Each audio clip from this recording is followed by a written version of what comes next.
हाँ तो चलो पहले होमवर्क जो मैंने आपको दिया था वो सोल्यूशन पूरा कंप्लीट कर लेते हैं। पहला सेंटेंस ऑनेस्टली चेक करना, रॉन्ग होता है तो उतने मुझे बताना कितने रॉन्ग हुए।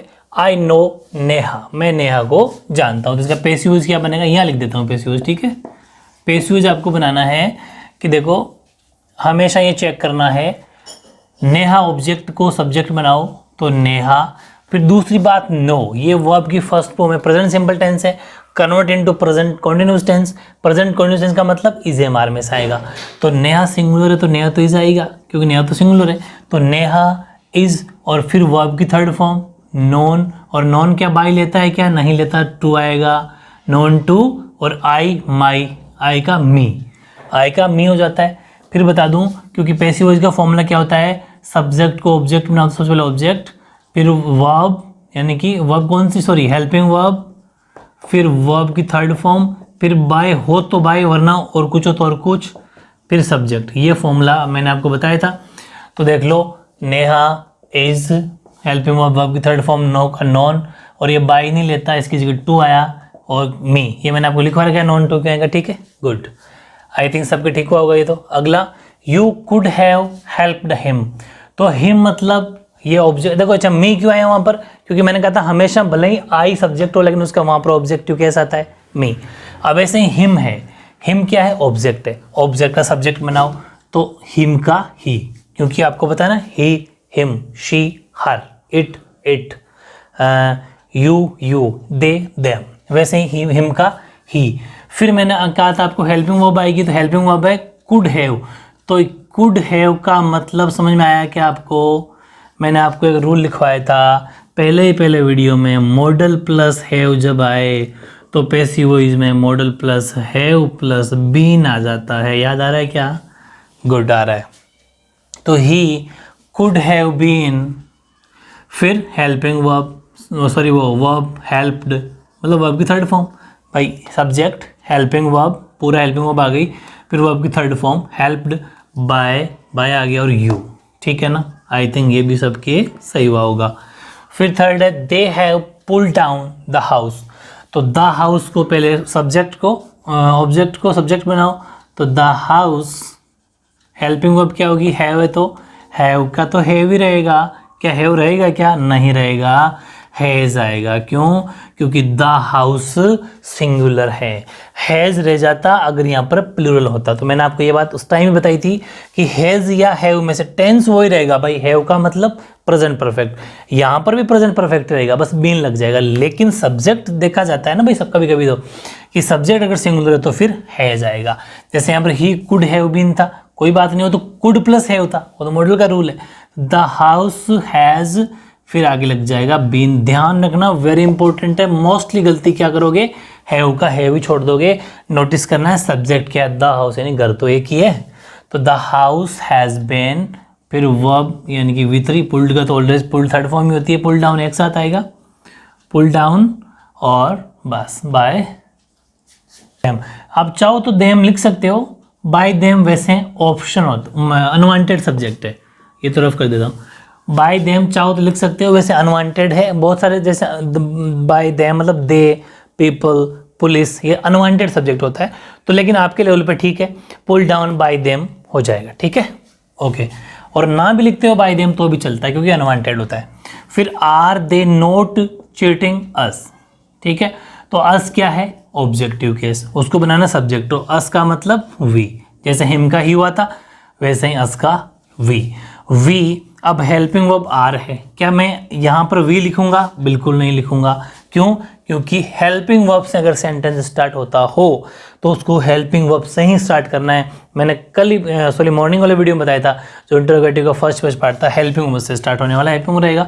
तो आर है, आर का मतलब ये प्रेजेंट कॉन्टिन्यूस टेंस है, पूरी बात सुनना, जिसकी हेल्पिंग वर्ब इज, एम और आर होती है ना।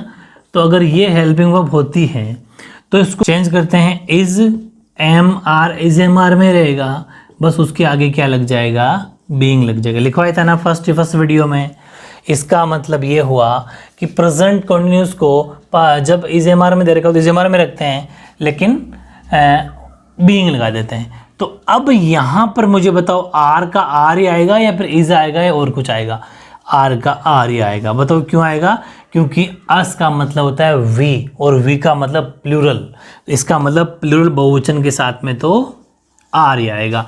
क्योंकि यहाँ पर ऑब्जेक्टिव का सब्जेक्टिव केस आएगा और सब्जेक्टिव केस से डिपेंड करता है कि हेल्पिंग वर्ब कौन सी आएगी। तो वी तो आर लेता है। हाँ, अगर यहाँ पर आई होता तो एम आ जाता, यहाँ पर ही होता तो शी होता, तो यहाँ पर इज आ जाता। ठीक है, लेकिन हमने देखा है तो अस है, अस का मतलब वी बनेगा जब इधर सब्जेक्ट पे आएगा। तो वी, मैंने कहा था ना अस, दोनों आपको प्रोनाउन चेंज लिखा रखे, तो आर वी, उसके बाद में नॉट, आर वी नॉट, लेकिन चीटिंग से पहले बीइंग लगेगा। मैंने कहा था ना इसके अंदर क्या लगता है, जब इज एम आर और प्रेजेंट कंटिन्यूस उसके बाद बीइंग लगता है। तो आर वी नॉट बीइंग और फिर चीटेड, चीटेड का मतलब, क्योंकि चीटिंग की वर्ब की थर्ड फॉर्म में आएगी, यहाँ पर फिक्स है पैसिव वॉइस में। आर वी नॉट बीइंग, क्योंकि ये कॉन्टिन्यूस टेंस था इसलिए बीइंग लगा है, बाकी हर किसी में बीइंग नहीं लगेगा। Are we not being cheated, वैसे इतना ही सही सेंटेंस है। बाय देम लिखना चाहो तो लिख दो, वैसे ही ऑप्शन है, मैंने आपको कहा भी है ये चाहो तो लिख देना बाय देम, वैसे इतना भी सही हो सकता है। Are we not being cheated या फिर are we not being cheated by them, दोनों ही सही है। ठीक है, okay. Have you completed your paper, ये देखते हैं अपन। इसका होगा योर पेपर, इसको अपन सब्जेक्ट बनाएंगे, तो योर पेपर ऑब्जेक्ट सब्जेक्ट बन गया। अब बताओ इसके बाद में क्या आएगी? Helping verb.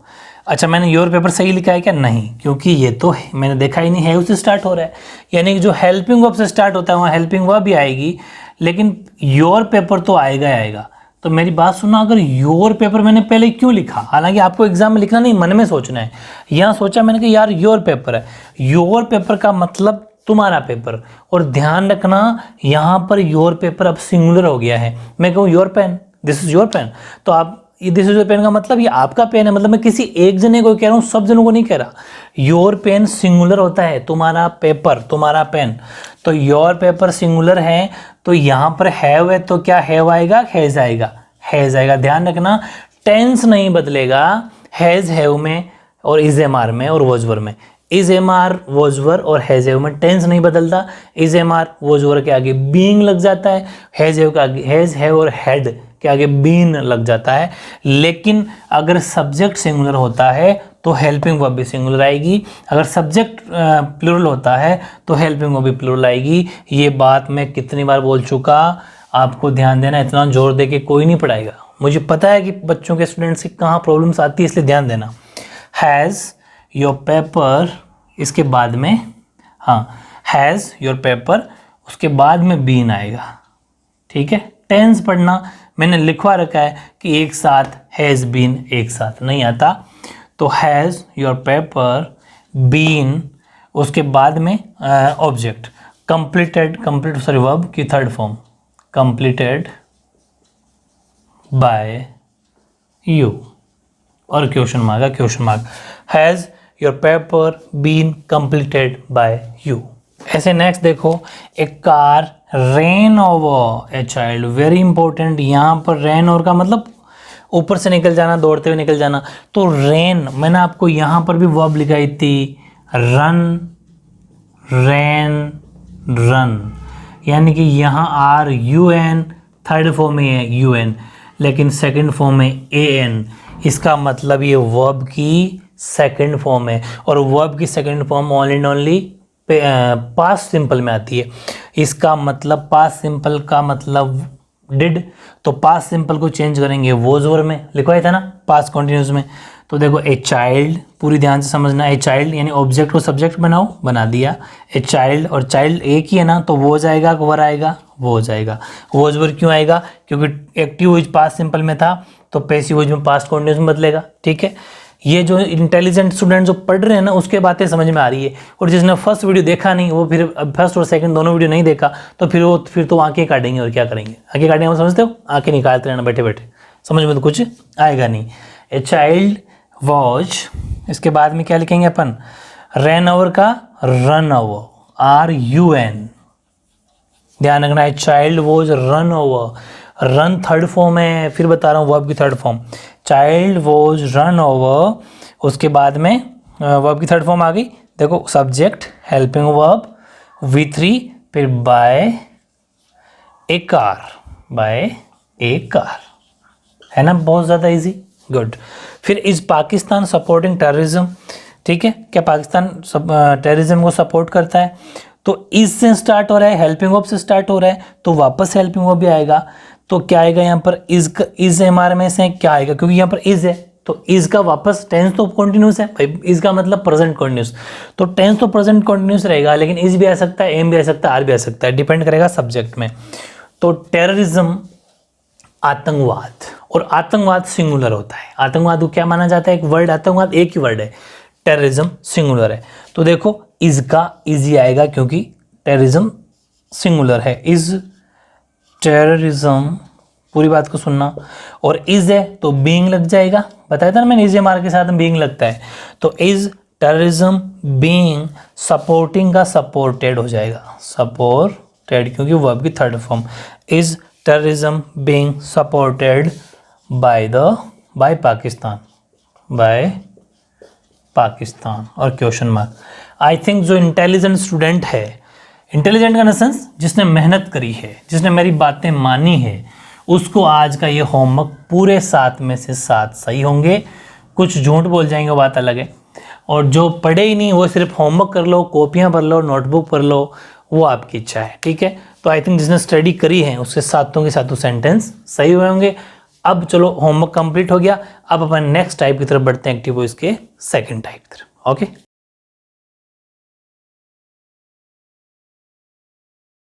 तो सेकंड टाइप लिखो इंपेरेटिव सेंटेंसेस, ठीक है। सेकंड टाइप क्या है, इंपेरेटिव।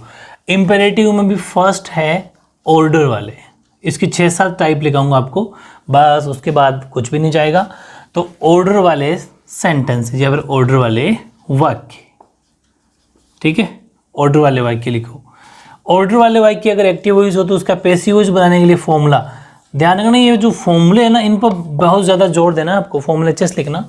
तो हमेशा ये जब भी आ जाए तो ऑर्डर वाले सेंटेंस को एक्टिव पैसिव बनाने के टाइम आपको लेट से स्टार्ट करना है, कि लेट, फॉर्मूला लिखो, let plus object plus be plus verb की third form, let plus object plus be plus V3, ये आपका फॉर्मूला होगा। किसका, जब ऑर्डर वाले सेंटेंस होंगे तो उसका पैसिव वॉइस जब बनाएंगे तो लेट से स्टार्ट करेंगे, फिर ऑब्जेक्ट, फिर बी, फिर वर्ब की थर्ड फॉर्म, ठीक है। अब एग्जाम्पल लेता हूँ मैं इसका, फिर बात समझ में आएगी आपके। जैसे मैंने कहा एक्टिव वॉइस में अगर आपके लिखा हुआ है डू इट, ये करो, तो है ना इसके अंदर ऑर्डर, ऑर्डर आपको ऑटोमेटिक सेंटेंस से दिख जाएगा। ऑर्डर वाले सेंटेंस आपको पहचानने पड़ेंगे। Do it, shut the door, मतलब कि डोर बंद करो, मतलब जैसे एक एग्जाम्पल लेता हूँ, और शट द डोर, मतलब आपको खुद को ऐसा लग रहा होगा कि अब मुझे कोई आदेश कर रहा है, ऑर्डर कर रहा है, ठीक है। तो ऐसे सेंटेंस को कैसे बनाएंगे, लेट पहले लिखेंगे, लेट, फिर ऑब्जेक्ट इट है इसके अंदर, क्योंकि डू तो हेल्पिंग वर्ब है, तो लेट इट, फिर बी, और डू की थर्ड फॉर्म डन होती है, जिसने भी ये देखा है। यहाँ पर डू हेल्पिंग वर्ब नहीं है, सॉरी, यहाँ पर डू वर्ब है, मैन वर्ब है या फिर वर्ब है, ठीक है, वर्ब है, तो डू की थर्ड फॉर्म क्या आएगी, V3। इस बात का आपको ध्यान रखना है। मैंने आपको 2 चार्ट लिखवा रखे हैं, उनमें आपको डू, डिड, डन, और चौथी डज, और 5वीं डूइंग, ठीक है ना, ये बातें ध्यान रखना। Verb let it be done. ऐसे ही एक्टिव वॉइस से पैसिव वॉइस बनाना है, शट द डोर, तो इसमें क्या आ जाएगा, लेट, फिर द डोर, ऑब्जेक्ट क्या है, the door, let the door, फिर बी, और शट की थर्ड फॉर्म भी शट ही होती है, ठीक है, let the door be shut. 2 example मेरे हिसाब से बहुत है, और बहुत एग्जाम्पल मैं आपको होमवर्क दे के करा दूंगा प्रैक्टिस। ये था आपका सेकंड टाइप का फर्स्ट पोर्शन, ठीक है, ए। ऐसे ही सेकंड पोर्शन यही लिखा देता हूँ, इसका बी है, ये तो ए था। ए में है सजेशन, सजेशन वाले सेंटेंस, यानी सजेशन वाले वाक्य, सुझाव वाले वाक्य, जिसमें अपन को सुझाव दे रहा हो कोई। एग्जाम्पल लिया मैंने, हेल्प द, अच्छा इसका पहले फॉर्मूला लिखना पड़ेगा ना, हाँ इसका फॉर्मूला लिखो। सजेशन वाले वाक्यों में जब भी सेंटेंस आएगा जिसमें आपको ऐसा लगेगा जैसे हेल्प द पुअर, गरीबों की मदद करो, ये वाली चीज़ें जब आपको पता लग जाएगी सुझाव दे रहा है, सजेशन दे रहा है, तो उस टाइम पर अपन को उसका जो फॉर्मूला होगा वो क्या बनाना है, मतलब पैसिव वॉइस बनाते टाइम, ठीक है, वो होगा ऑब्जेक्ट फिर शुड बी मतलब चाहिए के अर्थ में आता है, शुड बी चाहिए, ऐसा करना चाहिए, ऐसा करना चाहिए, फिर वर्ब की थर्ड फॉर्म। पूरी बात समझ में आ गई? ये है फॉर्मूला जब आपको पैसिव वॉइस बनाना हो, इसमें पैसिव वॉइस बनाना। हाँ, अब मैं एग्जांपल लेता हूँ, वही वाला जो मैंने अभी बताया था आपको, हेल्प द पुअर, गरीबों की मदद करो या फिर मदद करनी चाहिए, ये एक्टिव वॉइस है। तो इसका जो अगर पैसिव वॉइस अपन बनाएंगे तो क्या बनाएंगे, ऑब्जेक्ट को सबसे पहले रखना है, तो ऑब्जेक्ट है द पुअर यानी कि गरीब, द पुअर, फिर क्या लगाना है, शुड बी खुद से जोड़ना है, समझ गए, शुड बी, और वर्ब की थर्ड फॉर्म हेल्प की थर्ड फॉर्म क्या हो जाएगी, हेल्प्ड। तो the poor should be helped, समझ में आ गई? तो ऐसे बहुत इजी से सेंटेंस आएंगे, ये था फर्स्ट, ये था सेकंड, बी। ओके, अब नंबर सी देखो, इसी का तीसरा पार्ट, और वो है रिक्वेस्टेड वाले, यानी कोई आपसे रिक्वेस्ट कर रहा हो तो रिक्वेस्टेड वाले सेंटेंसेस, वो भी इंपेरेटिव में आते हैं। तो इसका पैसिव वॉइस का क्या फॉर्मूला बनेगा, ध्यान से समझना, वो बनेगा सबसे पहले you are requested plus to plus V1 plus object, एक नई चीज सीखोगे आप, ठीक है। ध्यान रखना, जब आपको सेंटेंस क्या हो, रिक्वेस्ट करने वाला हो, तो आपको शुरुआत कहाँ से करनी, खुद से ऐड करना है, यू आर रिक्वेस्टेड, फिर टू, फिर वर्ब की फर्स्ट फॉर्म। हर बार वर्ब की थर्ड फॉर्म आती थी, लेकिन रिक्वेस्ट वाला सेंटेंस वर्ब की फर्स्ट फॉर्म आएगी, फिर ऑब्जेक्ट। जैसे मैं वही एग्जांपल लेता हूँ, आपको अगर कोई कहे शट द डोर, ये तो ऑर्डर है, लेकिन यही वर्ड ऐसा बोल दे, प्लीज शट द डोर, तब आपको लगेगा कोई हमसे रिक्वेस्ट कर रहा है, प्लीज शट द डोर, ये रिक्वेस्ट वाला हो गया, साफ पहचान में आ रहा है। तो पैसिव वॉइस का मतलब क्या बनेगा, पैसिव वॉइस का क्या बनेगा, यू आर, फॉर्मूला देख लो ना, ये रहा, यू आर रिक्वेस्टेड, फिर टू, यहां तक तो फिक्स है, यू आर रिक्वेस्टेड टू, फिर वर्ब की फर्स्ट फॉर्म, वर्ब क्या है, शट, और शट की तीनों फॉर्म सेम होती है, शट शट शट। तो you are requested to shut, और फिर ऑब्जेक्ट शट द डोर, है ना इजी। बस ये आपको ध्यान रखना है कि प्लीज ऐसा वर्ड, प्लीज, काइंडली, ऐसे वर्ड जब भी आएंगे वो रिक्वेस्ट को शो करेंगे, इंडिकेट करेंगे, तो हमें पहचान में आ जाएगा। तो रिक्वेस्ट वाला है तो you are requested to start करना है, you are requested to shut the door. ऐसे ही एग्जाम्पल और लेता हूँ शानदार सा, सुना भी होगा आपने, don't make a noise please, मतलब यहाँ ज़्यादा मत चिल्लाइए, ज़्यादा आवाज़ मत करिए, don't make a noise please. तो इसका पैसिव वॉइस क्या बनेगा, लास्ट में दिखो चाहे प्लीज कैसे भी, मैंने जानबूझ के ऐसे सेंटेंस लिखा है कि अगर लास्ट में लिखा हुआ आ जाए तो कंफ्यूज होने की जरूरत नहीं है, प्लीज लिखा हुआ है, don't make a noise please, मतलब आप मना भी कर रहे हो, रिक्वेस्ट भी कर रहे हो। तो इसमें क्या बन जाएगा, यू आर रिक्वेस्टेड, पूरी बात को सुनना, यू आर रिक्वेस्टेड। अब यहां पर टू आता है, लेकिन जिस सेंटेंस में नॉट हो, डोंट का मतलब डू प्लस नॉट, तो नोट के बाद टू आएगा, इस बात को ध्यान रखना, इसीलिए मैंने लिखा है, ये वेरी इंपॉर्टेंट सेंटेंस है, you are requested not to, फिर not to make a noise, बाकी वो एज इट इज आ जाएगा, ऑब्जेक्ट मेक ए नॉइज जो था ऑब्जेक्ट, तो you are requested to not to make a noise, ठीक है, बहुत ईजी है। ये था आपका इसका सी पार्ट। अब डी है ना, इसका चौथा पार्ट, वो है बिना ऑब्जेक्ट वाले, इसमें कोई ऑब्जेक्ट नहीं होता, बिना ऑब्जेक्ट वाले सेंटेंसेस। इस बात को समझो, बिना ऑब्जेक्ट का मतलब जिसमें ऑब्जेक्ट ही नहीं हो और आपको फिर आपसे वो पैसिव वॉइस बनवा रहा है। तो ऐसे सेंटेंस के अंदर दो बातें हो सकती है, किसमें, जब पैसिव वॉइस बनाएंगे तो वहां पर दो बातें कौन कौन सी होगी, कि एक तो आप वो ऑर्डर भी कर सकते हो, ऑर्डर्ड हो सकता है, या फिर आपके एडवाइज्ड, समझ पा रहे हो, एडवाइज्ड भी हो सकता है, दो बातें हो सकती है, ऑर्डर्ड या एडवाइज्ड। कैसे, कि सेंटेंस बिना ऑब्जेक्ट का जब भी आएगा, जैसे आपको इसे एग्जांपल मैंने लिया, गो देयर, बस इसमें कोई ऑब्जेक्ट नहीं है, ठीक है, वहां जाओ, कोई ऑब्जेक्ट ही नहीं है, वहां जाओ। तो ऐसे सेंटेंस जब भी आ जाए तो वो ऑर्डर्ड या एडवाइस दोनों के हो सकते हैं। ये जैसे ऑर्डर वाला है, वहाँ जाओ, ये ऑर्डर है। इसी को मैं अगर ऐसा कहूँ वर्क हार्ड, तो ये यहाँ पर एडवाइस है, क्या कि मेहनत करो, वर्क हार्ड करो, ठीक है, लगन से काम करो। यहाँ एडवाइस है, यहाँ पर ऑर्डर है। तो दोनों ही तरह के सेंटेंस, दोनों ही आंसर यहाँ पर लिखे जाएंगे। तो फॉर्मूला क्या बनेगा? फॉर्मूला बनेगा यू आर ऑर्डर या एडवाइस, दोनों में से कोई एक आएगा। 2 + V1 + ऑब्जेक्ट। ध्यान रखना इसमें भी V1 है। ओके, एग्जाम्पल लिया गो देयर, तो इसका पैसिव वॉइस क्या बनेगा? यू आर ऑर्डर्ड, क्योंकि यहाँ पर तो ऑर्डर है। ऑर्डर टू वर्ब की फर्स्ट फॉर्म, तो गो का गो ही रहेगा, गो और फिर देयर, क्योंकि ऑब्जेक्ट क्या है? There. You are order to go there. Next है वर्क हार्ड, इसका पैसिव वॉइस क्या बनेगा? क्योंकि यहाँ पर आप क्या कर रहे हो? एडवाइस दे रहे हो, तो you are advised to work hard. To के बाद में ऑब्जेक्ट, तो you are advise to work hard. मेरी बात समझ में आ गई? तो ध्यान रखना बिना ऑब्जेक्ट वाले सेंटेंस जिसमें ऑब्जेक्ट में छोटे छोटे word, do their, work hard, ऐसे वर्ड जब भी लिखे हुए हो तो उसका मतलब हमें उसमें क्या करना है? ऑर्डर टू या एडवाइज टू लिखना है और वर्ब की फर्स्ट फॉर्म, बाकी वो तो ऑब्जेक्ट लगाना है। ठीक है, ये था आपका इसके चौथा पार्ट।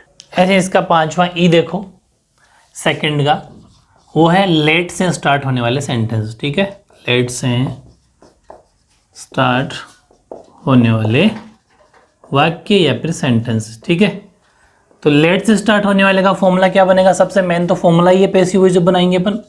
ठीक है, तो वो ये रहेगा कि जब भी एक्टिव वॉइस में अगर आपको, जैसे मैं एक एग्जांपल साथ में ले लेता हूँ कि लेट राम डू इट, ये एग्जांपल ले लिया, तो लेट से स्टार्ट हो रहा है, तो लेट से अगर स्टार्ट होगा तो पैसिव वॉइस क्या बनेगा?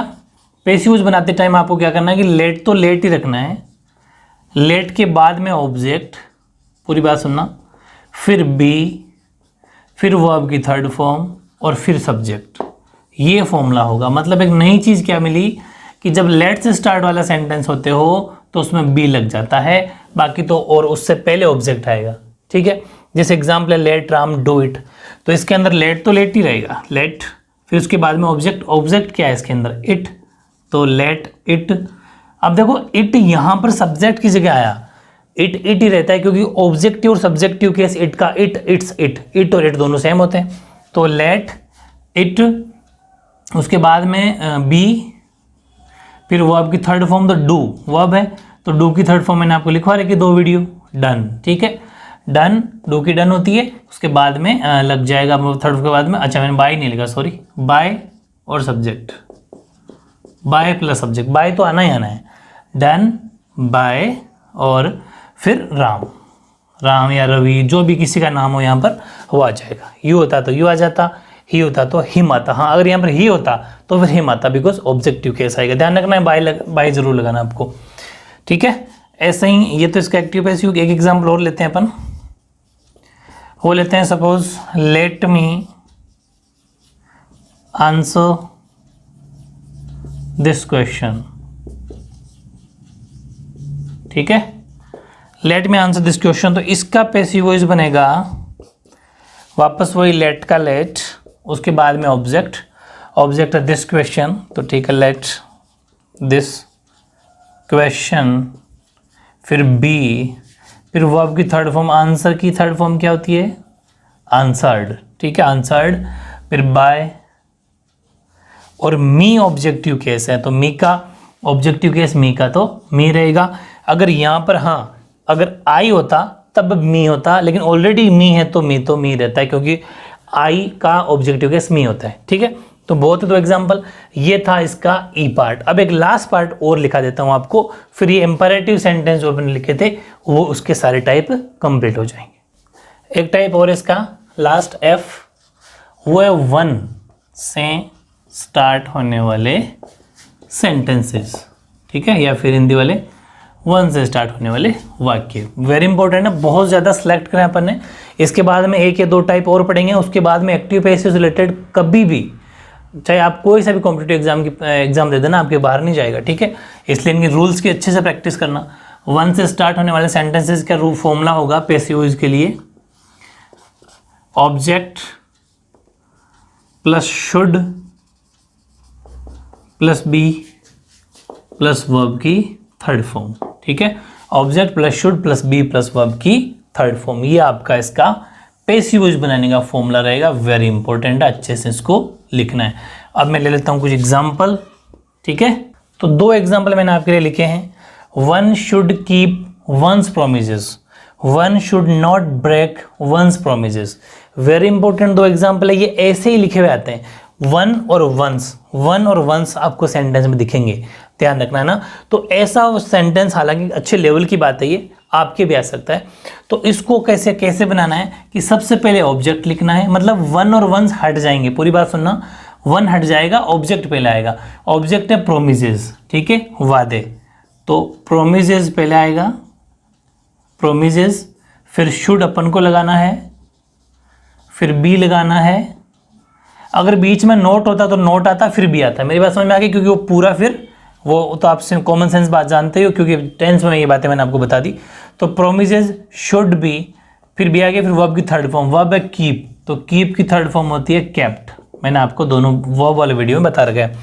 प्रोमिसेस, शुड बी, केप्ट, बस ये फॉर्म वेरी इंपॉर्टेंट है ना। अब आपको 1 और वंस दोनों रिमूव हो जाएंगे। ऐसे 1 should not break one's promises, तो प्रोमिसेस, इसमें भी प्रोमिसेस ही आएगा पहले, प्रोमिसेस शुड। अब यहाँ पर नॉट है तो नॉट एक साथ आएगा, शुड नॉट बी, ठीक है, क्योंकि शुड भी एक साथ नहीं आता, अगर कोई वर्ड बीच में होता है तो वो आएगा।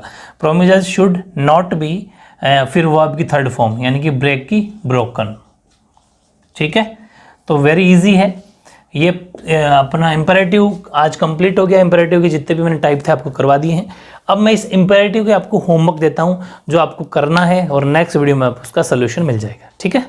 ओके, तो ये 10 सेंटेंस मैंने आपको होमवर्क में दिए हैं, इनको बना के लाना ऑनेस्टली। नेक्स्ट वीडियो में आपको इसका सोल्यूशन मिल जाएगा। 1 should do one's duty, passive voice बनाना है। Let her purchase the sari, passive voice बनाना है। डू, पैसिव वॉइस बनाना है। रन, पैसिव वॉइस बनाना है। Please pay attention to my advice, इसका भी पैसिव वॉइस बनाना है आपको। Avoid bad company, passive voice बनाओ। Who teaches you English, passive voice बनाओ। हुम, ये हुम का दिया है मैंने ना, तो ध्यान रखना हुम जब आ जाए पहले तो हुम हु में चेंज हो जाएगा। हुम किस में चेंज हो जाएगा? हु में। ट्राई करना, वरना मैं बता दूंगा। मैंने जानबूझ के लिखा था ताकि ये टाइप भी आपको समझ में आ जाए।